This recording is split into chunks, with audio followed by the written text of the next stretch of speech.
Finish her, Julian. Put her down for good.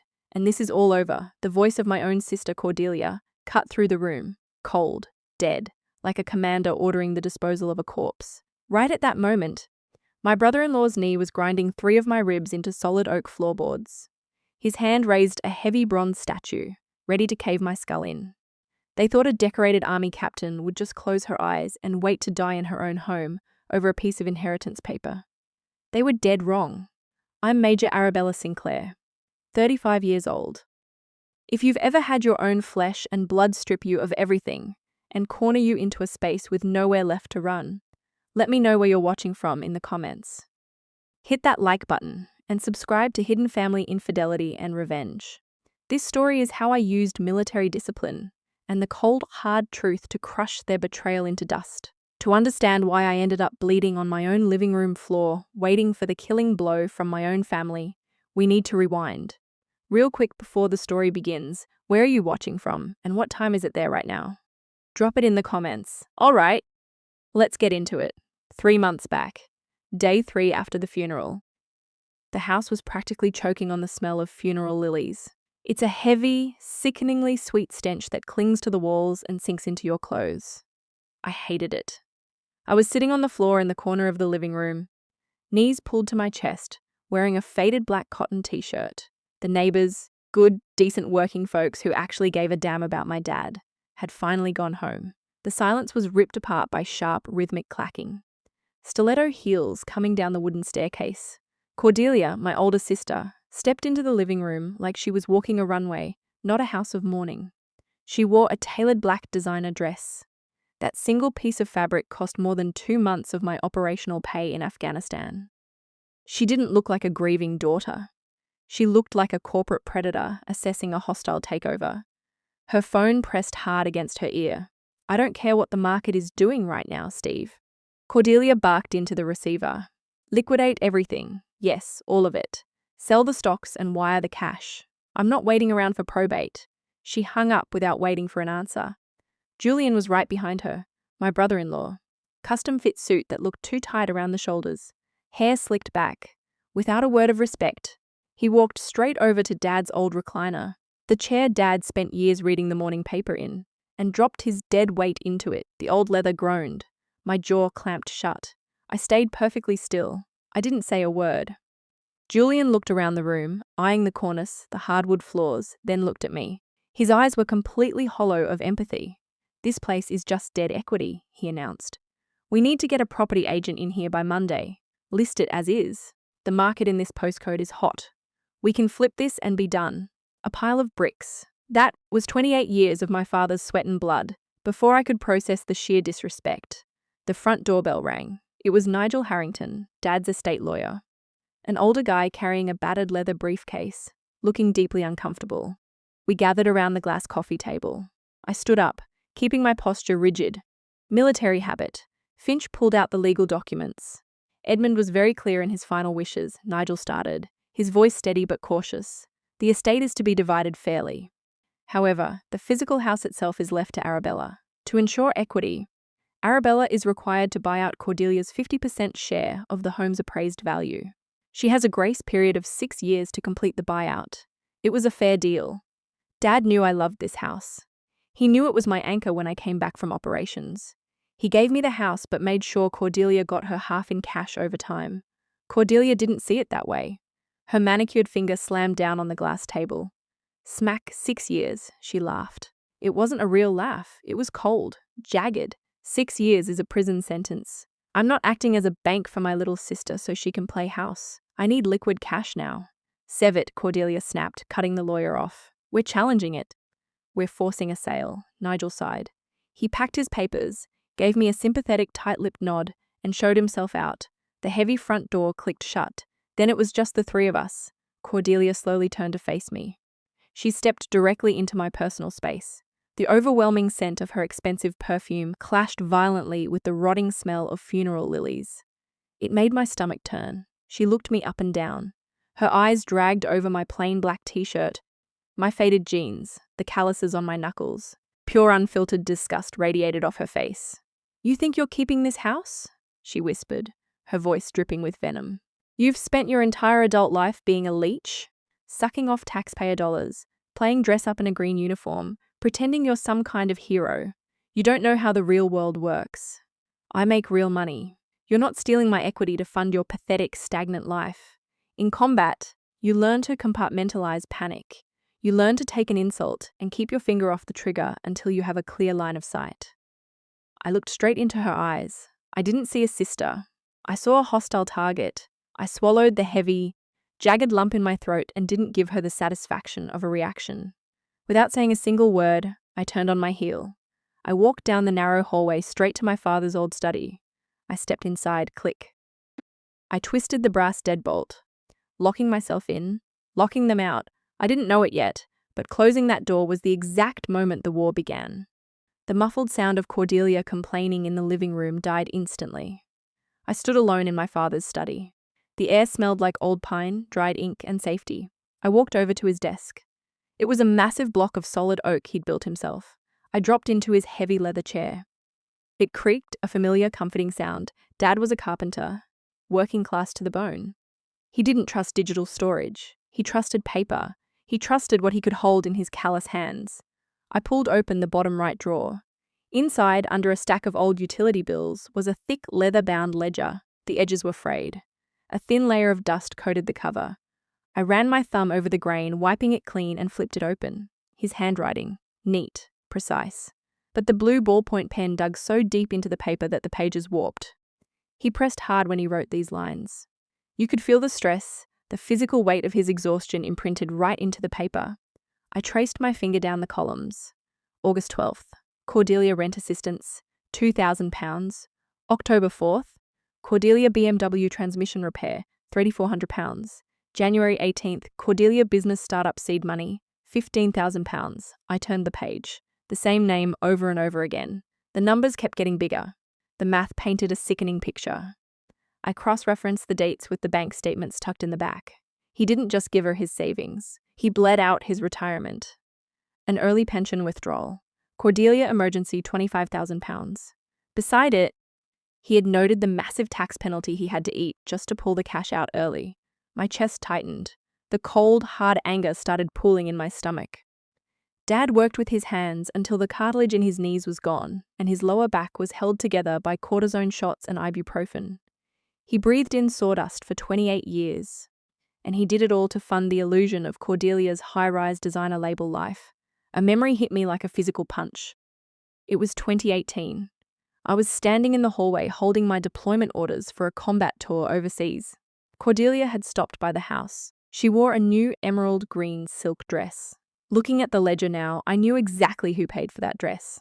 She had looked down at my scuffed combat boots, then up at my face. She let out a short, pitying laugh. Better you than me, Arabella. The family needs a success story, not cannon fodder. Cannon fodder. That was what my sacrifice meant to her. A joke. A contrast to her fake success. I had spent my 20s eating ration packs in the dirt, catching shrapnel in my shoulder, and sending half my operational pay home just to make sure Dad could pay the property tax. Meanwhile, she was draining him dry. My knuckles turned stark white as I gripped the edges of the ledger. The silence was shattered by my phone vibrating against the oak desk. The screen lit up. Thomas Radcliffe. Mark was an old university buddy, a financial analyst who worked risk management for a major investment firm in London. I had texted him an hour ago asking him to run a quiet background check on Julian's investment fund. I picked up the phone. Talk to me, I said. Bells. It's a bloodbath. His voice was clipped. No small talk. Your brother-in-law isn't a broker. He's a ghost. His crypto fund collapsed 3 weeks ago. Define collapsed, I said. I mean vaporized. It was a shell game. He leveraged client money on trash altcoins and the floor fell out. He's in the hole for at least $2 million. The FCA is already sniffing around and my contact at the CPS says the fraud indictment is coming down the pipe before the end of the month. I stared blankly at the wall. Federal time? I asked. Real time, he said. They are completely broke, Arabella. Their accounts are frozen. They have zero liquid assets. Whatever they are driving, wearing, or claiming to own right now is running on fumes. Thanks, Thomas. Watch your six, Captain, he said, and the line went dead. The puzzle pieces violently snapped together. The desperate rush to sell the house. Cordelia's designer dress. Julian's arrogance. It was all a hollow shell. They weren't trying to liquidate my father's house to upgrade their portfolio. They needed the cash to pay off angry investors and hire criminal defense attorneys. My father's house was their last life raft, and I was the only thing standing between them and a prison cell. The digital clock glowed blood red. 3:14 a.m. The phone vibrated. An unknown number. I didn't say hello. I just listened to the dead air. Heavy, ragged breathing. Then Julian's voice. It didn't have the arrogant bark from the day of the reading. It was thin. Desperate. Arabella, listen to me. We just need to pull a second mortgage. You sign the paper, we get the cash, you keep living there, we all win. If you don't do this. I hit end, blocked the number, tossed the phone back on the nightstand. The next day at noon, the screen lit up again. Cordelia. I let it go to voicemail. I'm just worried about you sitting in that big old house all alone. Your mental health isn't great right now. You're military, you bounce around, sell it. It's what Dad would want. I didn't delete it. I took a screenshot. I saved the audio file to a secure cloud folder. I opened a fresh notepad on my laptop October 12th, 12:05 p.m. Attempted coercion. Emotional manipulation. I wasn't a grieving sister anymore. I was an intelligence officer building a target package. 10 minutes later, another voicemail popped up. Aunt Susan Hartley. Arabella. Her voice was shaking. Clara told me what you did. She told me about the gun. How could you? Your own father. Forcing a dying man to change his will while you held a weapon on him. You are sick. The message beeped and ended. Cordelia was salting the earth. She was poisoning the well, weaponizing my military service to paint me as a traumatized lunatic, holding my own father hostage. She knew the rest of the family was civilian. They didn't understand the military. They were easily scared by what they didn't know. I swiped left. Delete contact. You do not negotiate with people who choose to believe the lies of a snake. I needed to clear my head. I drove to the local hardware store, bought heavy-duty strike plates, and came back. I pulled my truck into the driveway. Instantly, the hairs on the back of my neck stood up the back door, the wooden one leading into the kitchen. It was cracked open about 2 inches. My heart rate dropped. The cold mechanical focus of a combat zone took over. I stepped out of the truck. I reached under my flannel shirt and pulled my Springfield 9mm from inside my waistband holster. The cold steel of the grip settled into my palm. I approached the door. The brass deadbolt was heavily gouged. Someone had taken a crowbar to the strike plate. They forced it. I pushed the door open with the toe of my boot.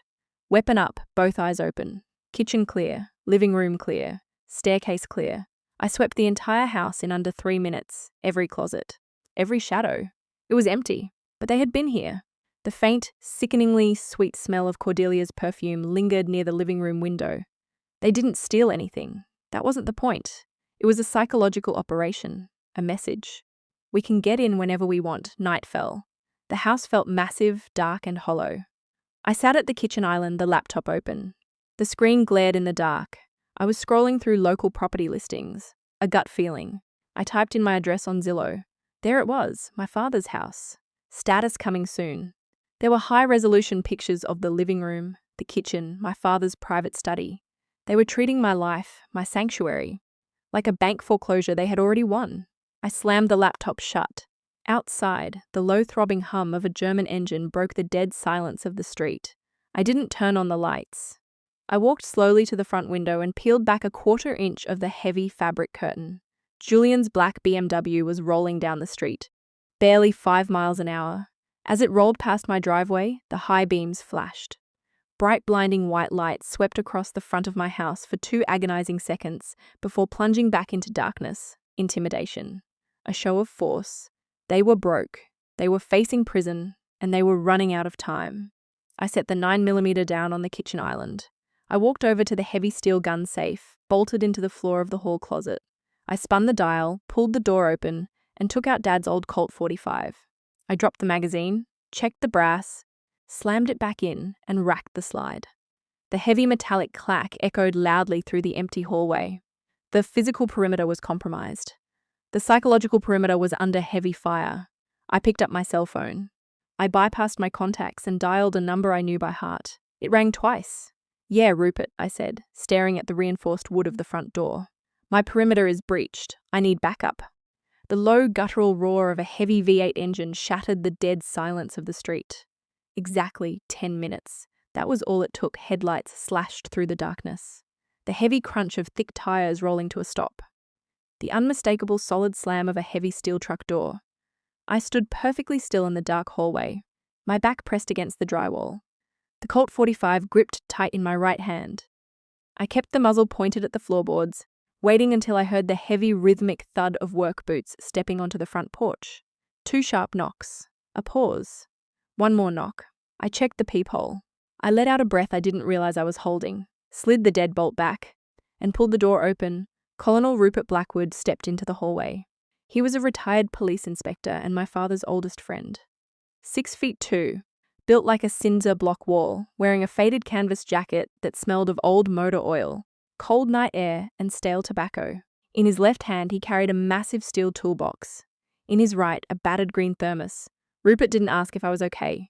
He didn't offer a hug or a sympathetic smile.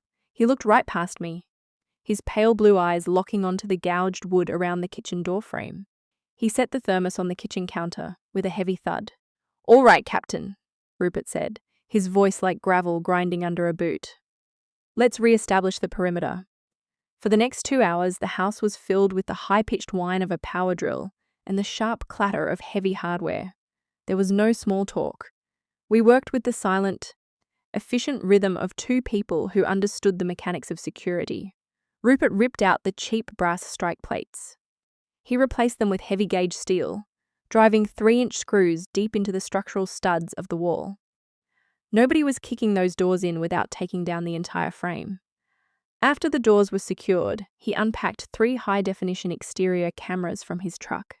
He mounted them under the eaves, running the wiring straight through the attic and dropping the live feed directly into my laptop on the kitchen island. I watched the screen as the blind spots around my home lit up in sharp infrared black and white. The driveway, the backyard, the side alley. All covered, Rupert stood by the kitchen sink, wiping grease off his thick, calloused hands with a paper towel.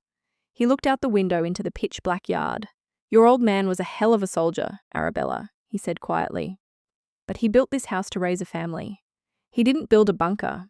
A good man doesn't expect the enemy to attack from the inside. He never expected them to have a key. The absolute undeniable truth of it hit me like a physical blow." Rupert walked out to his truck one last time and came back carrying a heavy Pyrex glass dish wrapped in aluminum foil. He set it on the kitchen island and peeled back the foil.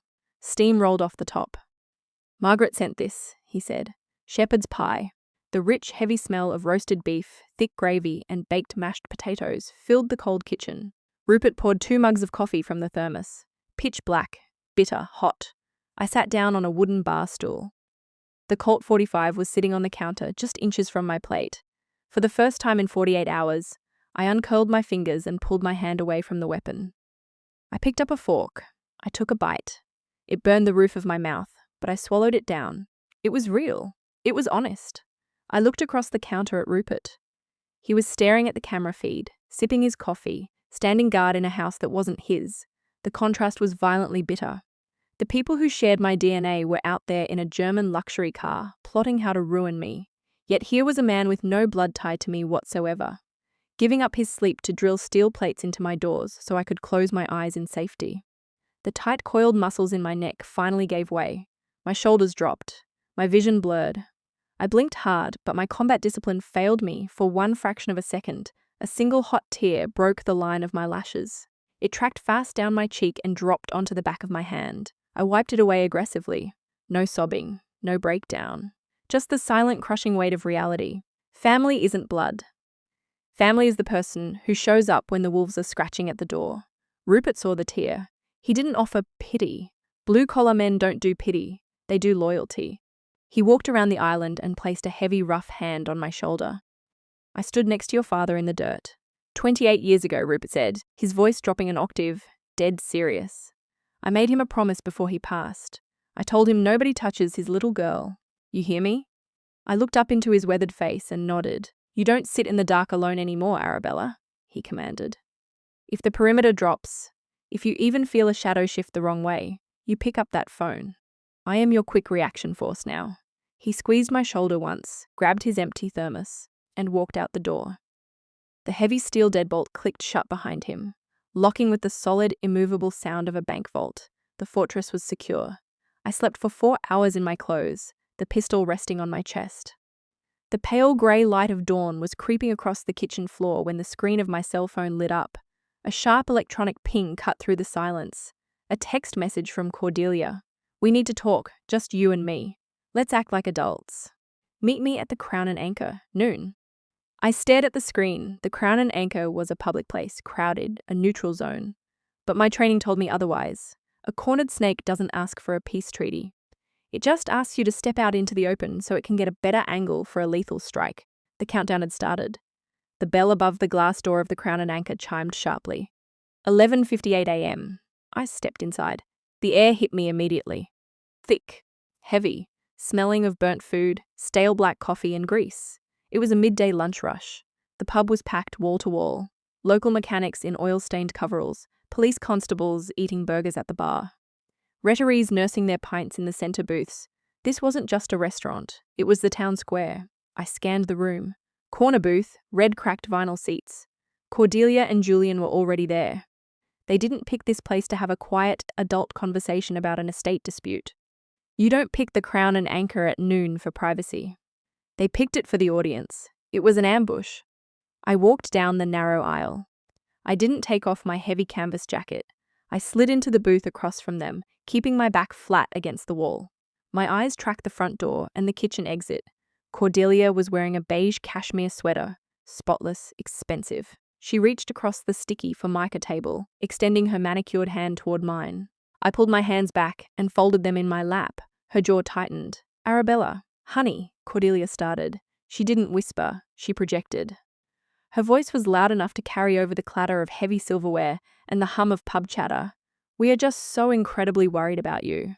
Sitting in that massive house all by yourself. It's just not healthy, Arabella." He'd started to turn. 2 booths down, an old man paused with a coffee mug halfway to his mouth. Julian leaned forward, resting his elbows on the table. He tried to look authoritative, but he just looked sweaty. "Your sister is right. You're acting completely erratic, changing the locks, freezing your own family out. Edmund wouldn't want you behaving like a stubborn child. You are destroying this family over a building." I kept my face entirely blank. I stared right through him. I didn't blink. "We know the military was hard on you," Cordelia continued. She dialed her volume up another notch. Total silence began to drop over our section of the pub. "You've seen terrible things over there," she said, her voice trembling with fake grief. "And then coming home to lose Dad. It completely broke you. You aren't thinking straight anymore." "Here it comes. The kill shot. The dagger in the dark." Cordelia looked around the room. She made absolute sure the local constables and the town gossips were listening. Then she looked back at me with sickening manufactured pity. "You cannot keep that house, Arabella. You need psychiatric intervention. The PTSD is making you paranoid. You're losing your mind, sweetie. You held a loaded weapon on our dying father to force him to give you the house. The pub went dead quiet. You could hear the faint buzz of the neon sign in the front window. They were weaponizing my uniform. They were taking the blood I left in the dirt overseas, taking the nightmares I fought through every single night, and using them to paint me as a deranged, violent lunatic in front of my own hometown. The civilian instinct is to scream, to flip the heavy table over, to tell the crowd the truth about their bankruptcy and their lies. I didn't do any of that. I felt the cold, familiar ice of combat discipline flood my veins. It locked my joints into place.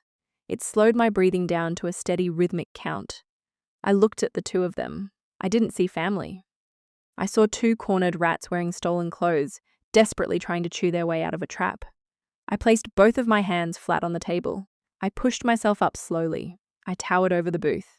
I looked down at Cordelia. The fake pity in her eyes vanished. It flickered into genuine raw panic for a split second. She expected a screaming match. She expected me to lose my temper. My silence terrified her. I leaned in close. My voice was low. It didn't carry across the pub. It was meant strictly for them. It was flat, hollow, and carried the weight of absolute finality. "You are both utterly disgusting. From this second forward, you are not my family. You are nothing to me." I turned my back on them. I walked straight down the aisle, ignoring the staring eyes of the locals.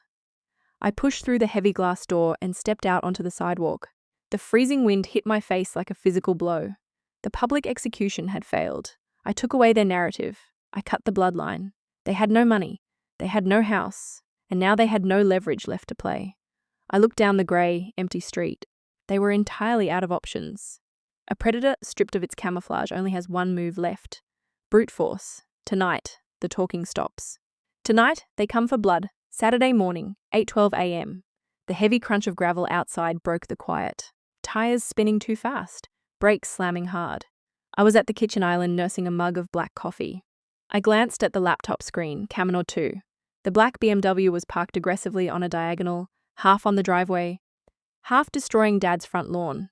Julian threw his door open without shutting it. He stormed up the porch steps, his face flushed dark red, a vein pulsing hard against his temple. Cordelia was right behind him, carrying a large leather tote bag, her face set in a hard, emotionless mask. I picked up my phone. I opened the text thread with Rupert. Here, I reached around to the small of my back. The cold textured grip of the 9mm was tucked tight against my spine inside my jeans. I pulled my flannel shirt down to cover it. I walked to the front door. The heavy brass knocker was already slamming against the wood. Bang, bang, bang. Open the damn door, Arabella. Julian screamed through the wood. I didn't undo the heavy steel chain. I just flipped the deadbolt and cracked the door open exactly 4 inches. The chain pulled tight, stopping it. I looked through the gap. Julian was breathing hard, smelling strongly of stale alcohol and desperation sweat. "You are not welcome here," I said, flat monotone. "Leave the property before I call the county constabulary." That was the spark. The sheer immovable ice in my voice detonated the last shred of sanity he had left. Julian planted his heavy leather shoe on the porch and threw his entire 220-pound frame against the solid oak door. The sound was deafening. The heavy steel screws Rupert had drilled deep into the frame held the strike plate, but the actual wood of the door splintered around the lock. The chain snapped with a sharp crack of failing metal. The door exploded inward, catching me squarely in the chest. I flew backward, my boots losing traction on the hardwood floor. I hit the ground hard, the breath violently expelled from my lungs in a harsh gasp. Before I could even roll, Julian was inside. Muscle memory took over. Close quarters combat. My brain registered the threat hostile inside the wire. Distance 3 feet, weapon clear. My right hand snapped toward the small of my back to draw the 9mm. But in that exact split second, one fraction of a heartbeat, the civilian part of my brain screamed, "Here's your brother-in-law. You are in your living room, not a combat zone." It was a fatal hesitation. A millisecond of civilian sentimentality. I stopped my draw to block instead. Julian didn't hesitate. He wasn't constrained by morality.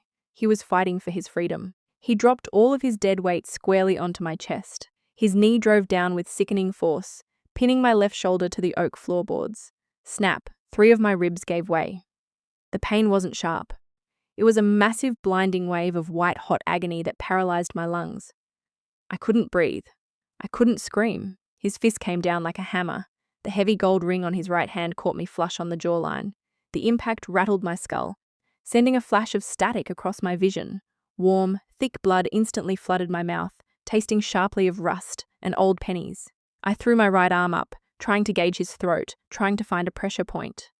My fingers dug into his collar, but I had no leverage. He was too heavy. The broken ribs robbed me of any core strength. Julian scrambled wildly, his free hand grasping for anything he could use.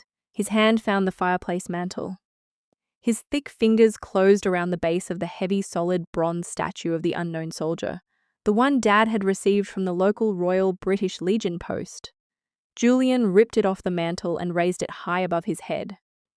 The bronze glinted in the morning light filtering through the window. His eyes were wide, completely unhinged. There was no going back from this.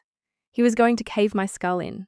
I turned my head, spitting a mouthful of blood onto the floor, struggling to get my hand to my waistband.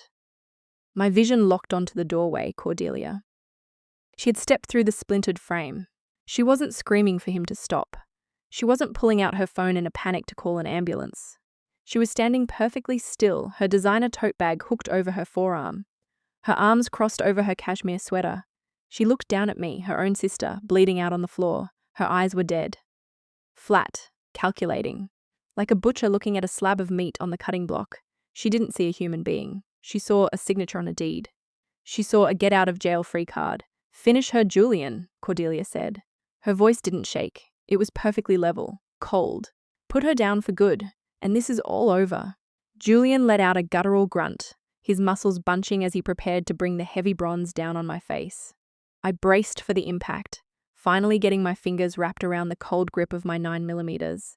But the statue never dropped. The heavy glass of the front window shattered inward in a massive explosion of noise and flying debris. Polis, drop the weapon. Drop it now. The roar of the shotgun slide racking echoed like a thunderclap inside the tiny room. A shower of jagged shards rained across the hardwood floor. Julian froze. The bronze statue hovered inches from my skull, his thick arms locked in midair. Colonel Rupert Blackwood stepped through the shattered frame, crushing the broken glass under his heavy work boots. He didn't look like a retired police inspector anymore. He looked like the 30-year veteran of the county constabulary he was. His stance was wide, shoulders squared. Both hands were up. In his right hand, a Smith & Wesson .357 Magnum revolver was pointed dead center at Julian's chest. The hammer was already pulled back. In his left hand, he held his cell phone high. The red recording light blinked steadily. "Drop it," Rupert ordered. His voice didn't yell. It didn't shake. It was the flat, heavy sound of a man completely prepared to pull the trigger. The color drained entirely from Julian's face, leaving him a sickly pale gray. He looked at the massive barrel of the Magnum, then at the glowing red light of the camera. The bronze statue slipped from his fingers, hitting the floor with a heavy hollow thud. Cordelia backed up until her shoulders hit the wall.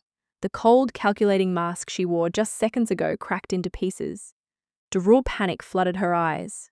Outside, the wail of police sirens cut through the morning air, growing louder by the second. Rupert hadn't just driven over.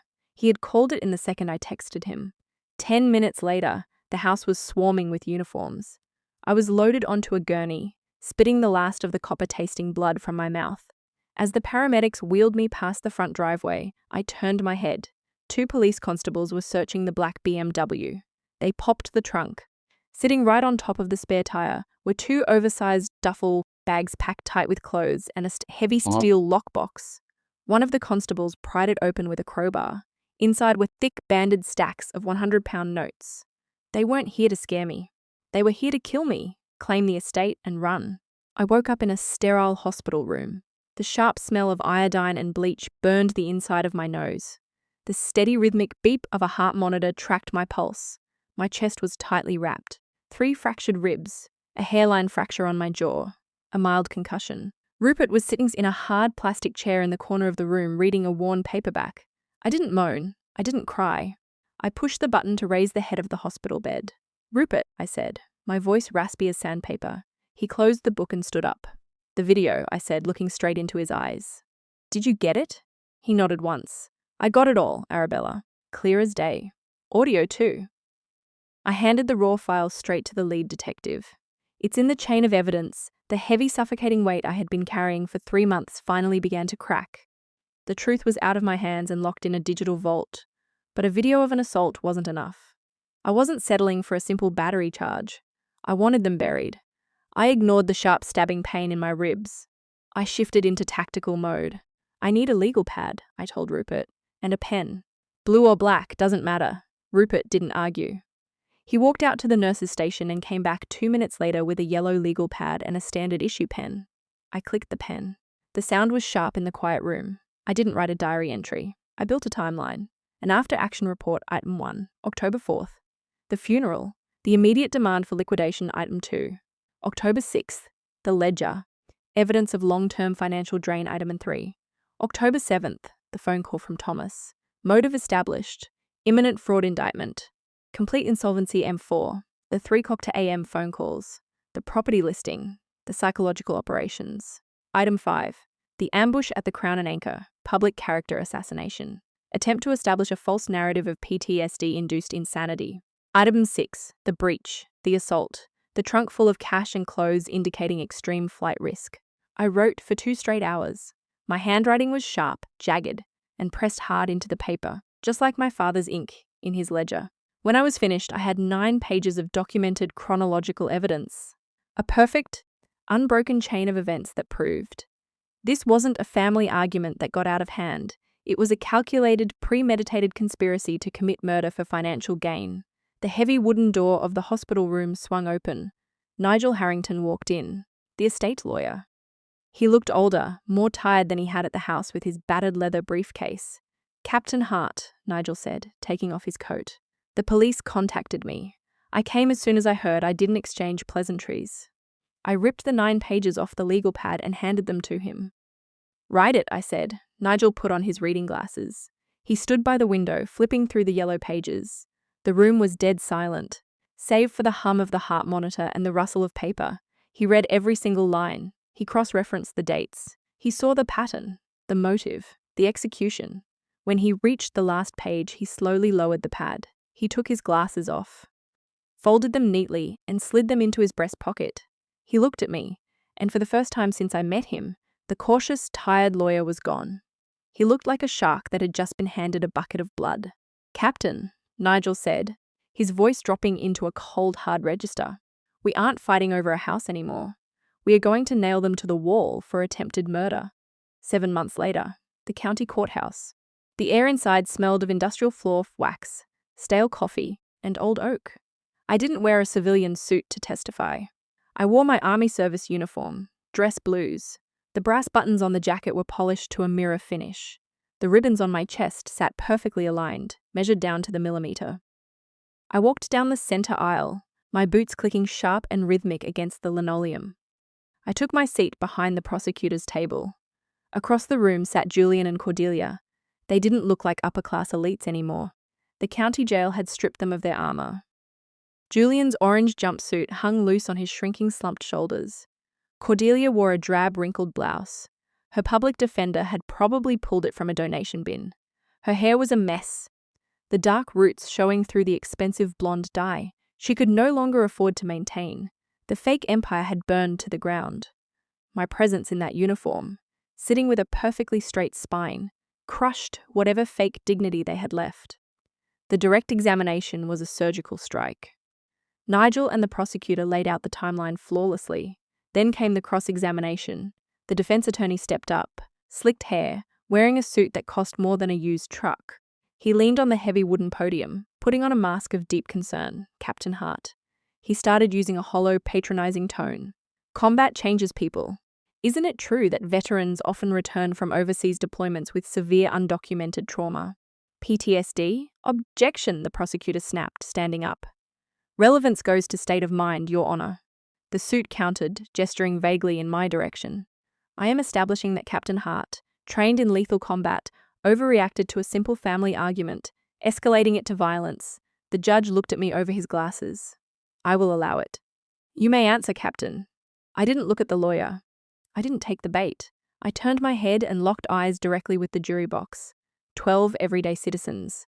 A mechanic with grease still under his fingernails. A schoolteacher. A shift manager. Blue-collar folks who worked for a living. I kept my voice dead level. No anger. No defensiveness. Just absolute immovable truth. "The military taught me how to operate in a combat zone," I said, my voice carrying cleanly across the silent room. "They taught me how to identify a threat. They did not teach me to create one." The defense lawyer opened his mouth to interrupt. I didn't let him speak. I spent 12 months in a hostile environment overseas.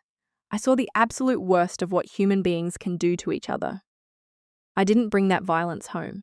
I raised my left hand, placing it flat against the left side of my ribcage, right over the spot where Julian's knee had shattered bone. The dull ache was still there. A physical reminder of the betrayal.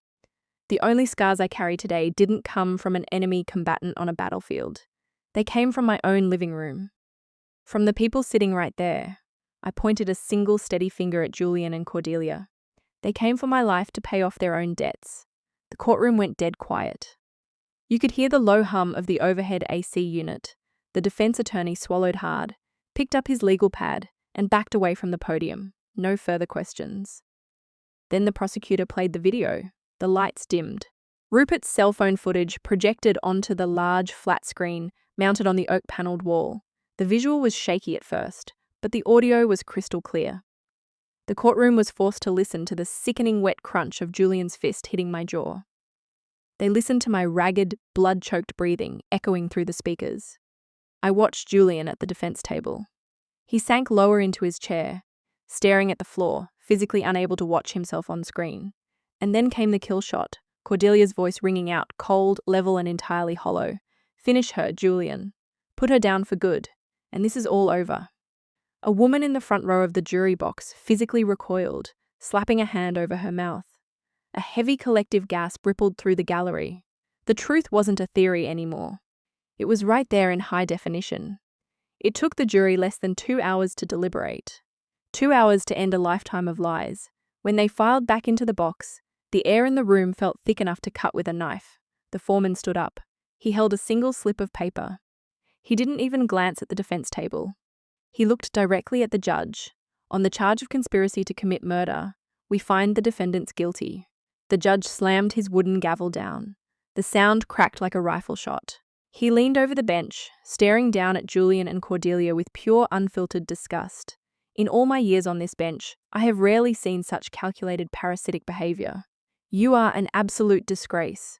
2 county bailiffs moved in immediately. The heavy metallic click of stainless steel handcuffs snapping shut around Cordelia's wrists cut through the murmurs in the gallery. They hauled her to her feet. As the bailiff turned her toward the side door, she looked over her shoulder. She looked right at me. Her eyes were wide and hollow. There was no money, no house, no manipulation left. Just concrete walls and a steel toilet for the rest of her natural life. I didn't smile. I didn't gloat. I reached up, ran my thumb over the brass button on my collar to make sure it was perfectly straight, and turned my back on her. The physical war was over. The enemy was destroyed. 4 weeks later, the for sale sign never hit the front yard. I refused to let some corporate property vulture in a cheap suit take a commission off my father's sweat. I put the word out through Rupert and the Royal British Legion. Sergeant James Calloway stood on my front porch on a rainy Tuesday morning. 26 years old. 2 combat tours overseas. He leaned heavily on a black aluminum cane, favoring his right leg where an IED had shredded most of his calf muscle. His wife stood next to him, holding a sleeping toddler wrapped in a fleece blanket. They needed a safe place to land. They needed a home that didn't come with a predatory mortgage rate or a bidding war they couldn't win. I met his asking price. It was a fraction of what Cordelia wanted to flip it for, to save her own skin. I didn't care. I stood on the porch wearing my faded canvas jacket, the rain hitting the aluminum gutters. I held out the heavy brass key. James looked at the key, then up at my face. He didn't offer a long, emotional civilian speech. He didn't cry. He gave a slow, deliberate nod, the nod of a guy who knows exactly what securing a safe perimeter actually means. Take it, I said, my voice flat, steady over the sound of the rain. This house protected my family. It kept the wolves out. It's time it did the same for yours. Check your blind spots. I've got the watch, Captain, James said, taking the cold brass from my hand. I walked down the driveway, my boots crunching on the wet gravel. I didn't look back at the house, not once. I didn't sell the detached garage. I kept the wood shop and the 1/4 acre of dirt sitting right behind it. I took the cash from the house sale, the exact money my sister was willing to crush my skull for, and dumped every single dime of it into raw concrete, heavy machinery, and industrial ventilation. I filed the legal paperwork with the county clerk, the Edmund Sinclair Foundation. It is an early Tuesday morning. The sun cuts harsh angles through the large bay windows, catching the thick dust swirling in the air. The shop is deafening. The high-pitched scream of a DeWalt table saw tearing through a thick slab of white oak. The heavy rhythmic thud of a wooden mallet hitting a steel chisel.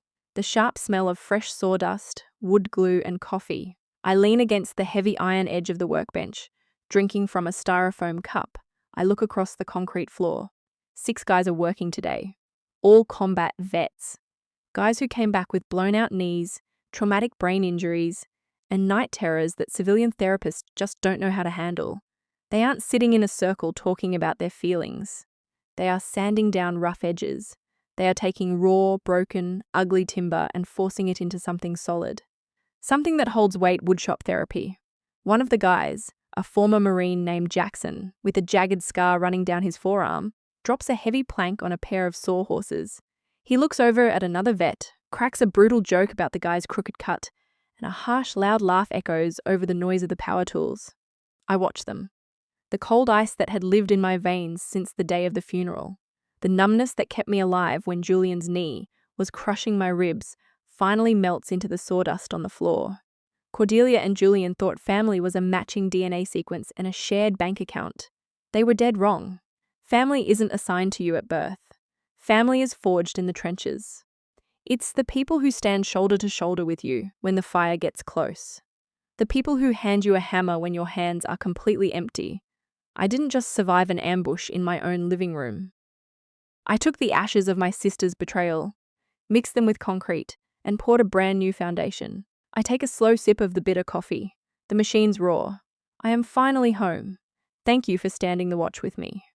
Hit that like button, drop a comment below, and subscribe to Hidden Family Infidelity and Revenge if you believe in fighting back. See you in the next one.